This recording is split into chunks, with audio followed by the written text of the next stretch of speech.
I want to go through each point of the process leading from the dugout all the way to your at bat and then post at bat. We're going to cover everything.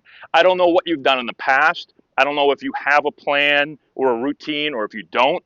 If you think about right now, like, what's my routine when I'm in the hole? What's my routine on deck? If you can't tell yourself right now what you do, then you probably don't have a routine. You just kind of wing it. So I want to try to get more structured with everyone so that you know exactly what to do, when to do it. We're going to go on deck, in the hole, and then the guy before the hole. Okay?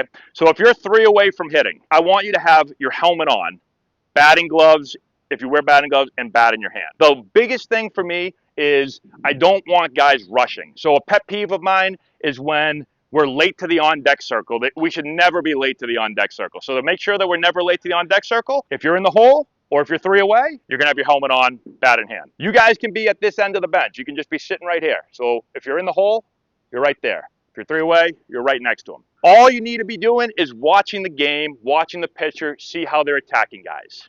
That's really all I need you to do. Now, everybody should be doing that, but the only difference is if you're 3 away, you've got your helmet on, you've got your bat in your hand, you're just sitting there and you're watching the game. If you're 2 away, so you're in the hole, the biggest thing I want you to do is start to visualize. So you're starting to think about your game plan. I've already watched the pitcher. I know how he throws. We've already talked about where this guy's trying to execute against certain guys. You're starting to think about what's my game plan when I get to the plate, and then you're starting to see yourself have success.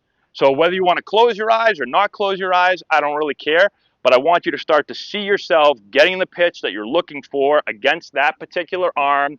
See yourself putting your best swing on it, driving the ball in the gap for a double. Right? So you see it in here, and then you go do it out there. So again, see yourself execute in your mind, and then go do it out on the field. Let's go to on deck. On deck.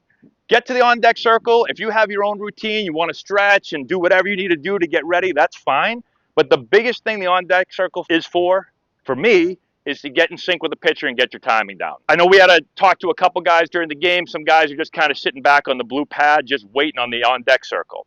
The biggest thing watching that game, rewatching the game, and just being here was we were late consistently over and over and over and over again. Now, obviously, you have to make an adjustment in the box, but you get a free at-bat on the on-deck circle. So if I'm on the on-deck circle, after I get loose, pitcher's on the mound, I should just go through my pre-pitch routine and just be ready to go. I'm literally putting myself in the batter's box. I have a free at-bat.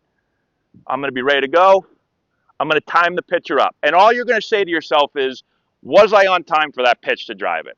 If the answer is no, then you just have to figure out, okay, I've got to start a little bit earlier. So if I'm late, I got to start earlier. If I'm early, I start later. You're really just asking yourself, when do I have to get my front foot up off the ground to make sure I'm in a good position to hit on time? That's literally all I need you figuring out on the on-deck circle. So if you start to get yourself ready to go, you lift your foot at ball release and you go, whoa, I'm way late on that pitch.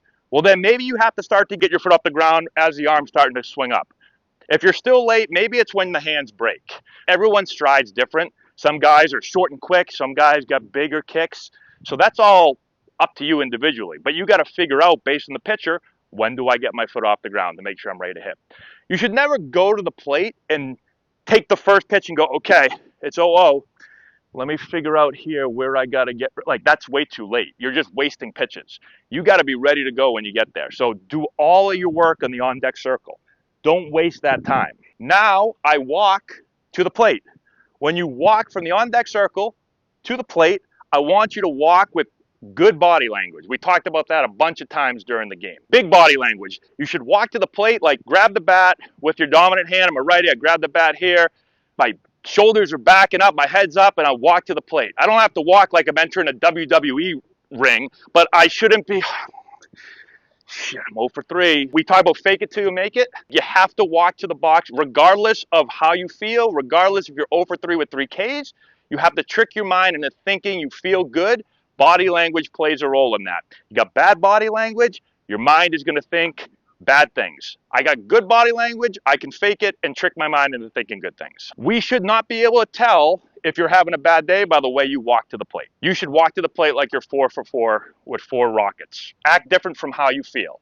Same thing. If you feel crappy, you have to act different than that. You can't act crappy because you feel crappy. You have to trick your mind into thinking you feel good. You get in the box, Most guys have a routine. You kind of dig. I always feel like cleaning the box out is like, one, I'm in the present. I feel myself digging the box out, but also it's a new at bat. I don't care what I've done. I'm clearing everything.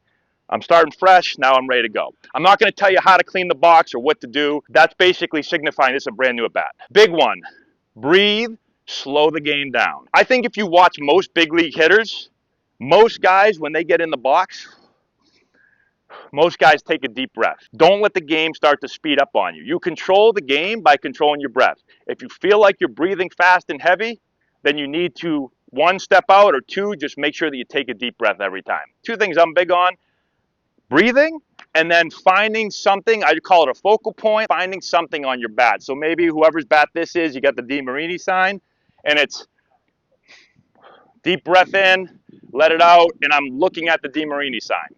If I'm looking at it, I'm not thinking about anything else. I'm not thinking about the ball I just chased in the dirt. I'm not thinking about my last at bat when I struck out swinging, or I watched the ball right down the middle.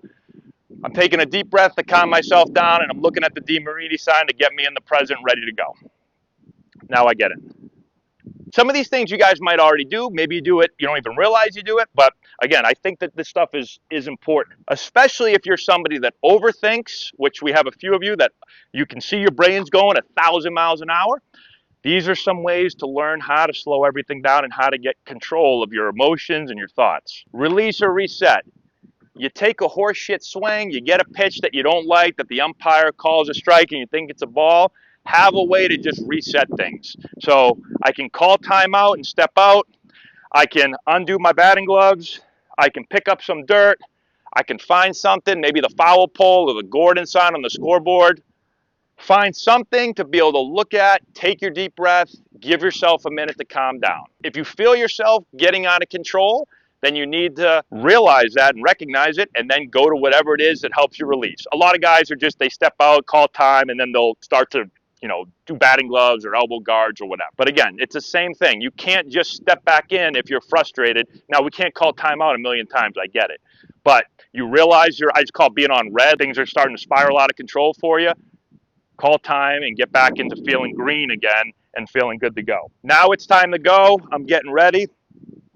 All you need is a small little phrase, something in your head to think about. Now, some guys literally might just think about the ball. Maybe it's be quick. Maybe it's stay short. Maybe it's middle of the field. Let's call it like final thought. Like, keep it simple. If you're somebody that's up there and you're thinking, all right, I got to stride straight. I got to make sure I stay in good posture. I got to can't think about all those things in mechanics. So if you're somebody that your brain works like that, then pick out a simple short phrase and use that. If you're somebody that has no idea what you think about, you just rake, awesome. But this is some solutions for guys that might feel like you're in your own head and you think too much. Real easy, quick hand, stay short, attack, just some stuff that I wrote down. Think about something. Again, I call it a final thought, but it's just like the last small thing that you think about, and then it cuts everything else off. You're good to go. You can play fast. You can swing fast. And ultimately, all of the stuff we're talking about, all of the work that you're doing in practice, it's all about trying to build trust in your preparation. You've got to trust the work you put in. You got to trust your swing. Everything is to trust your swing so you can just go up and take your best swing. If you don't trust your swing, your A swing's never going to come out. You got to trust your game plan that we put together for you. You have to believe in all of that in order to have your A swing more often than not. Now, when the at-bat's over and you come back, now you can think about some of the stuff. So I put down 3 things. What was I trying to do? What happened? What adjustment do I have to make? That's all you got to think about. What was I trying to do? I was trying to be on time for a fastball and hit a line shot up the middle. What happened? I got jammed off the hands and the ball went 6 feet. What adjustment do I have to make? I've got to get myself loaded earlier. I got to be more aggressive to my pitch, whatever the adjustment is. What was I trying to do? What happened? What's the adjustment? You answer those 3 things in between at-bats, and now you know what to do the next at-bat. You're good. That's probably as in-depth as you have to get. It's too late at that point to think too heavy again into mechanics. We can talk about that at the next practice. Maybe if it's something quick and easy, we can figure it out. But I think just think about those 3 things and answer that question for you. So I just that's about 10 minutes, and I gave you, I think, 10 different things. But as we start playing, I want to make sure that process right there is working and we're not just winging it.